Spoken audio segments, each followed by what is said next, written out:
Sullivan, I'm Don Pratt, host of a show here on Rogers TV where we give you a perspective of police in your community. Welcome to Policing York Region. Today I've got another amazing opportunity, and it's with Staff Sergeant Sarah Verdell of the Road Safety Bureau. Sarah, thanks so much for being here. My pleasure. I always have to look at that. It seems that every time I look at it, it changes a little bit. So.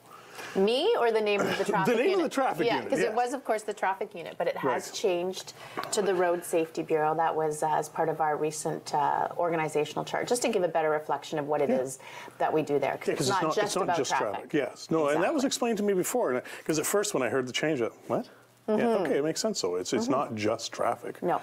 There's a lot of stuff happens out on our roads. Exactly. But thanks so much for being here. My pleasure. It's we're going to jump into some of the hotter topics that are, for me, they're just a little bit of a thorn, and that's the impaired and distracted. It's a topic that has never gone away. Nope. And it only seems to actually grow. It doesn't seem to decline.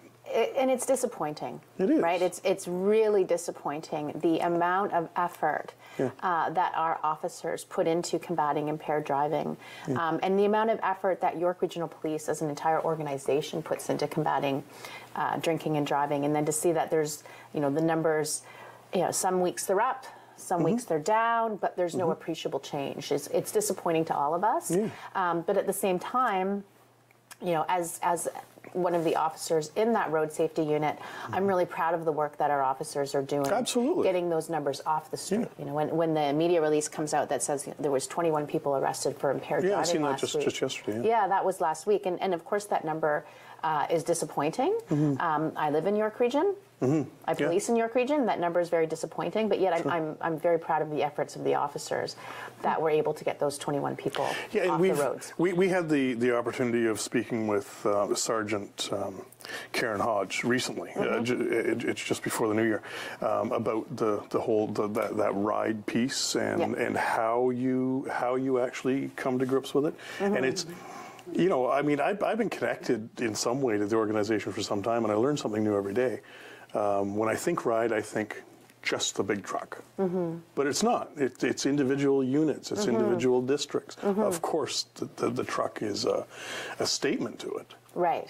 So the truck itself is a fantastic preventative measure. Yes. When people know the truck is out, they tend to make decisions, better decisions about how to get themselves home. Absolutely. And we actually had the truck out at a establishment on Sunday for Super Bowl. Yes. And officers at every exit of that establishment.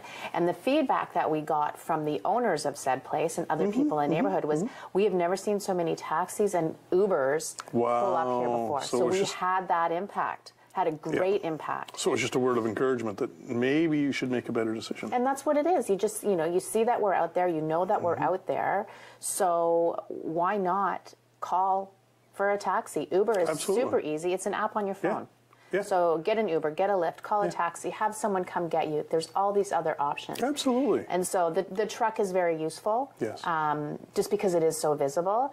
Yeah. It's also, we have a new truck. Yes, I just seen a release on that. I think just the end of last week. Yeah, so she just went out. It's a she. It's a she. Of course it is. She just of course it is. She just went out on Saturday was her inaugural deployment. Wow. And it's absolutely wonderful. It's a fully self-sufficient workstation for the officers that they can do breath tests on.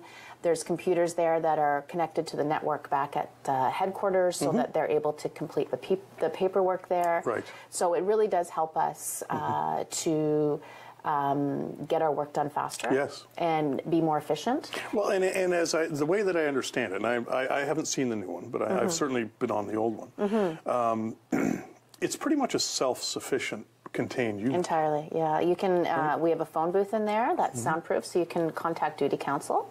We have a washroom in there, so that if anyone needs to use the loo, that's available to them. They don't have to leave. Audio and video, as would any breath room in a district. So it does have everything that you need to function as a police station or a breath testing It's kind of a mobile mini police station. It is. Right? It's a mobile in mini that police sense. station that can be used for testing individuals' breath to see if they're impaired, and then we also have one of our new approved drug screening equipment devices on board as well. So that's actually been released now. The drug screening piece. Yeah. Oh, yes. Okay. I wasn't aware of that. Yeah. So it's able to test for the presence of cocaine and cannabis. Wow. So we do have officers trained on that piece of equipment. We do have several units, and one is always deployed with the ride truck when it goes out. So that's fantastic. It's one-stop shopping. Yeah. For an impaired driver. Yes, unfortunately. Yeah, for them, the place you don't want to go shopping. No, you really don't. And you know what?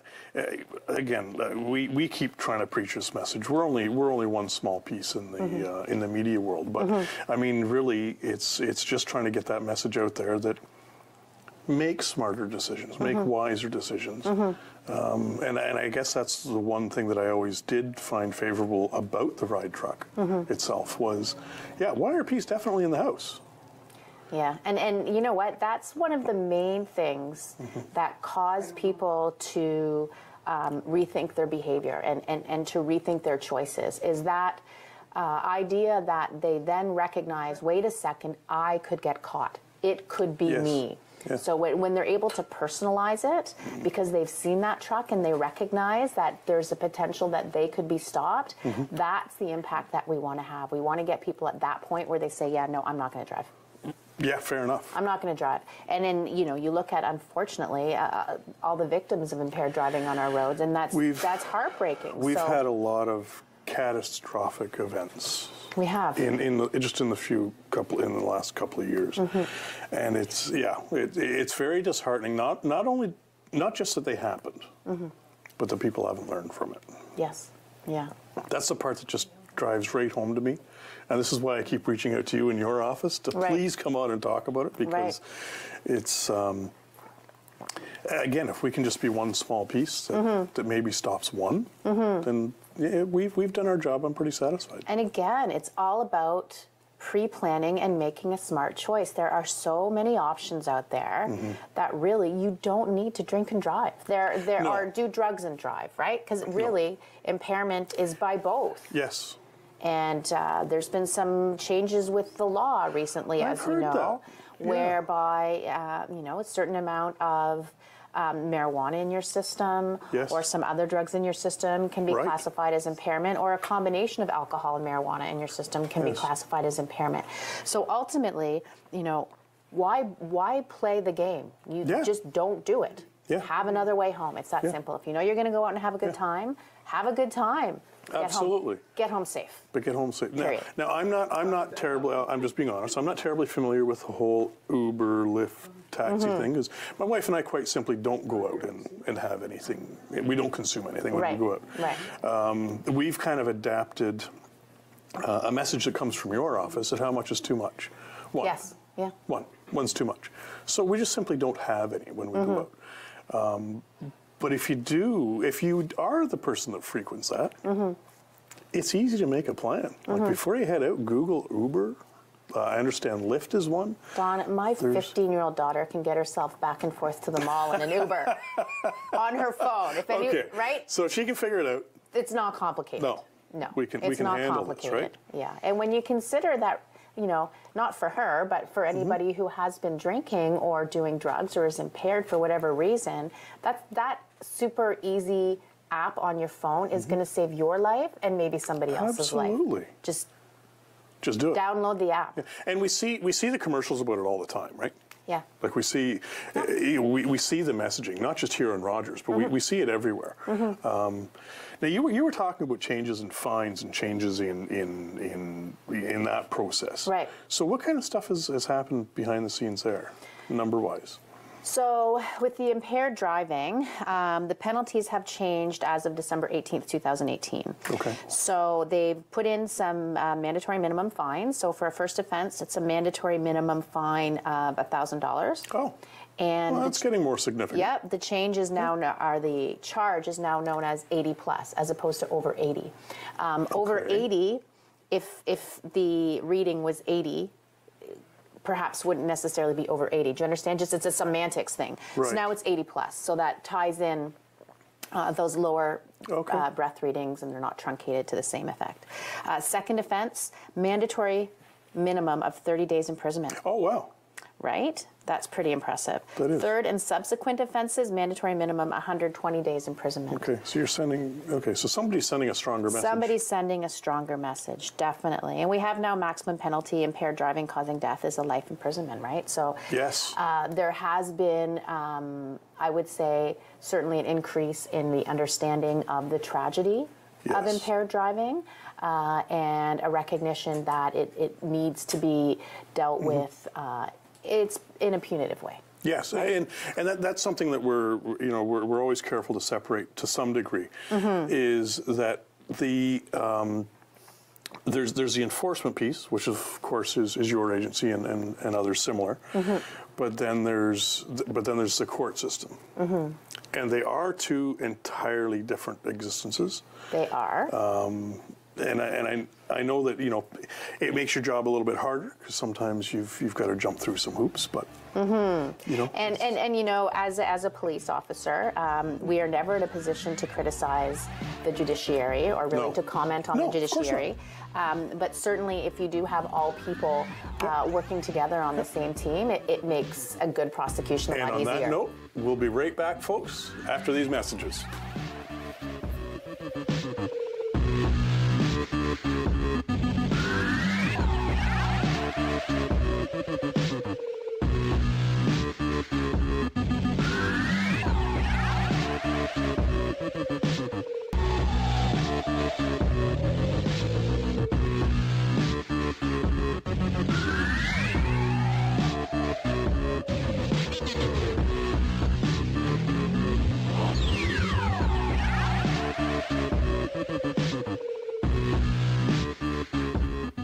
Welcome back, everyone, as I continue my chat with Staff Sergeant Sarah Verdell. And I just want to bring back, Sarah, we're actually starting our third season on Policing York Region. And it's not a coincidence that we asked you to come on the show, because for the folks at home, Sarah was an integral piece of helping put Policing York Region together. This was a relationship that was formed during one of our district community liaison committees. It was actually the producer of this station that made suggestion that maybe this stuff should be on TV. And here we are. I think we were only about 2 conversations in before we got approval, and here's the show, right? And you know what? It's you do such a good job of accurately reflecting what happens in policing in York Region, and giving us an opportunity and a platform to really message the issues that are concerning to us, right? With respect to, we talk about driving, drinking and driving and distracted driving, but also keeping your kids safe and recruiting and what our helicopters doing up there. Most just really helping people understand what we're up to. Yeah, and we've had some great opportunities to do that. Like since that time, we've taped over 50 shows. And we're actually going to flip back to our very first show. We're just going to play a short clip. Oh, boy.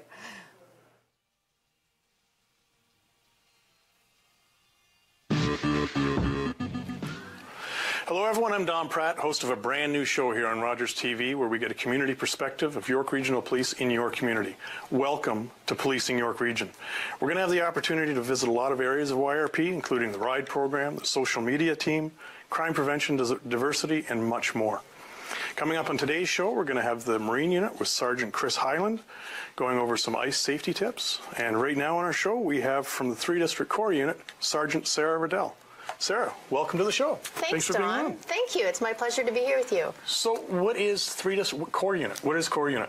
So CORE stands for Community Oriented Response, which is a perfect, really, description of what we do. So we're a small team working out of the station on baseline, and our main function is to deal with issues that arise in the community. So we do events, Santa Claus Parade, The Rock. We assist with food drives, with our auxiliaries and our volunteers, as I'm sure you know. Yes, it's a great network. It is a great network. So we're working with those partners in the community. We're also doing the traffic enforcement in the Georgina area. So a lot of our enforcement. Now that was a great throwback. And neither one of us have changed much.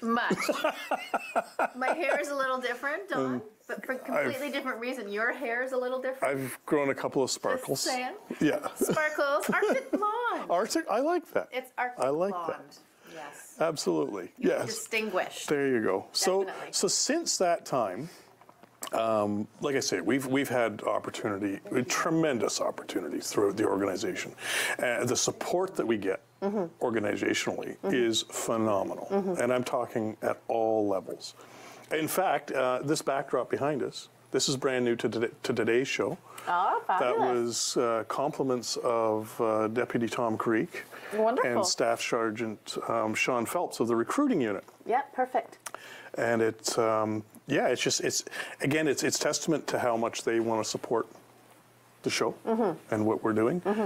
They recognize it as positive messaging, positive community messaging. Definitely. And it's given us a little wind to want to carry this even further with, right? Well, and for York Regional Police, working with our community is one of our major cornerstones. It's very, very important to us to have a good relationship with our community members. Absolutely. And to be able to educate on all different areas of community safety. So, driving, crime prevention, all those different things. Sure.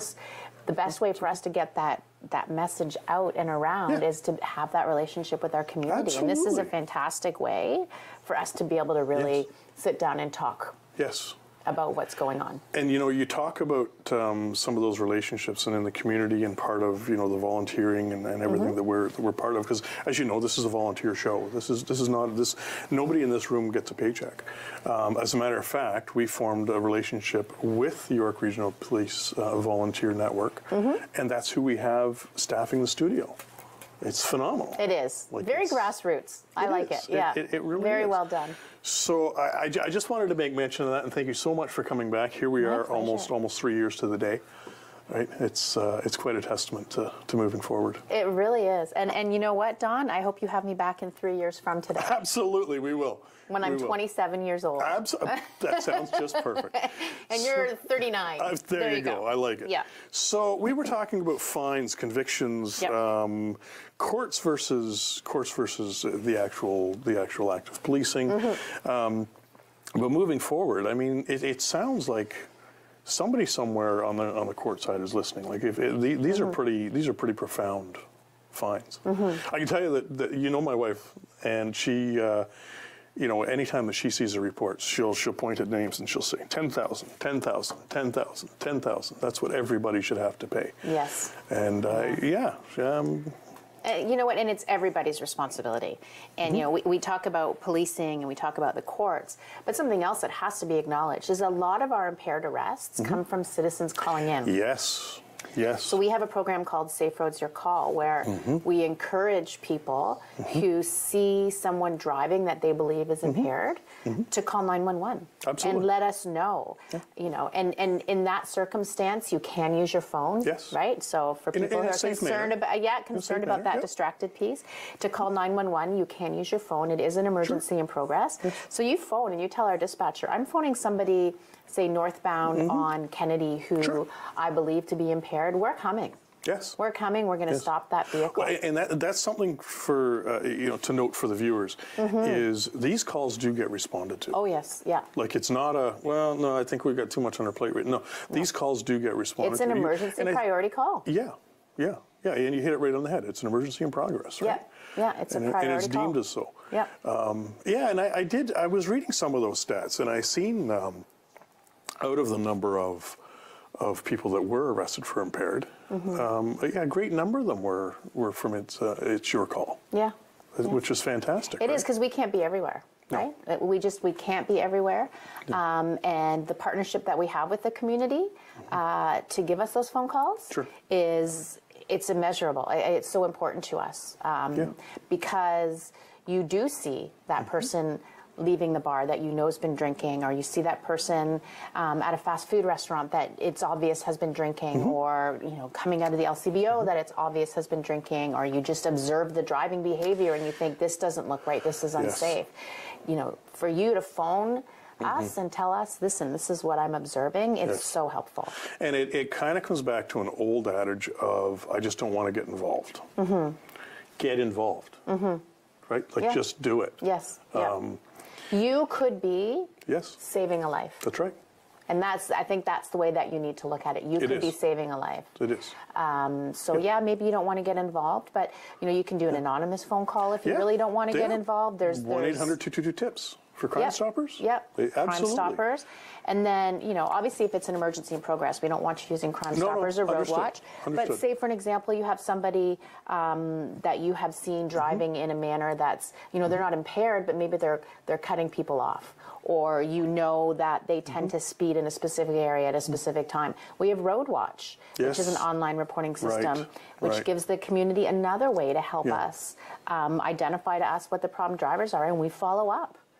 So that is something that partnership's important. It is something that is chased by each individual district, right? Yes. And we've heard that it was some great success. The whole Road Watch piece. Oh, it is for sure, and it helps us to identify who some problematic drivers are. So it gives us someone to maybe follow up on and go talk to them. And the registered owner of the vehicles that are reported by Road Watch are contacted.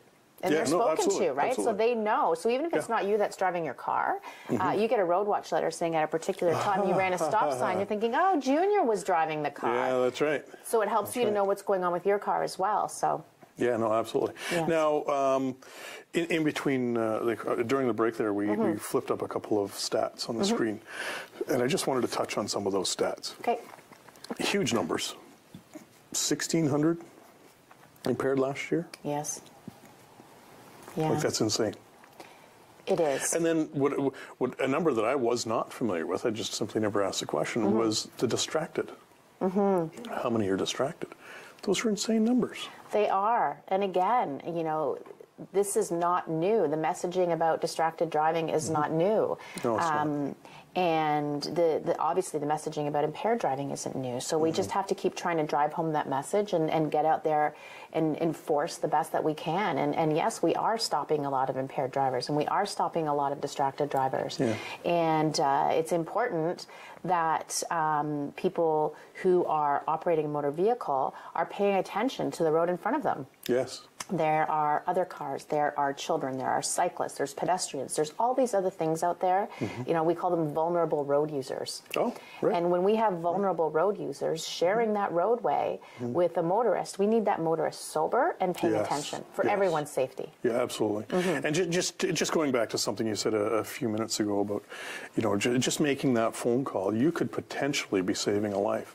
And it just makes you think, like, some of these, I'm not going to get into the names of them, but when you think of some of these catastrophic events that have happened as of the last couple of years, maybe somebody could have been the reason that did not happen. Yeah. Right? Like, it stands every reason that it could be possible. It could be. And while you may never know, because it didn't happen, that's right. You can, I believe, congratulate yourself in taking a step to prevent it from happening. Speaking to some of your officers, one of the favorite catch lines that I pick up is when I arrest somebody for impaired driving, I tell them I've just done them one of the biggest favors of their life. Yes. Yeah, and it's true. Right? And it is so true. Right? And as, as much money and as much shame and as much time as making your way through an impaired driving investigation and prosecution is going to be, because it is all of the above. It's lengthy. It's lengthy. It's a lot of money. Yeah. It's shameful. Lately, you're going to see your name in the paper. Yes. All of those things, as much and how awful that is. Yes. You've not killed yourself, and you've not killed someone else. No, or badly hurt someone else. We just recently brought that to our viewers through your corporate communications team. We had the pleasure of having on, and they had. It's funny because anybody behind the scenes, they are so proud of doing that, because it's like. I think the quote was along the lines of, people know that you're doing it. Now we know who you are. Right? Yeah. And you know what? It just underscores we're not giving up. And that's the message. We are not giving up. No. No, and then now, of course, with the introduction of cannabis, that's introduced a whole new level for you. Yeah. Thrilled to hear that you're actually moving in the direction of that testing, right? Because obviously that was a missing link. So well, and we have a lot of officers going through training. We have standardized field sobriety testing training. We have drug recognition expert training. Right.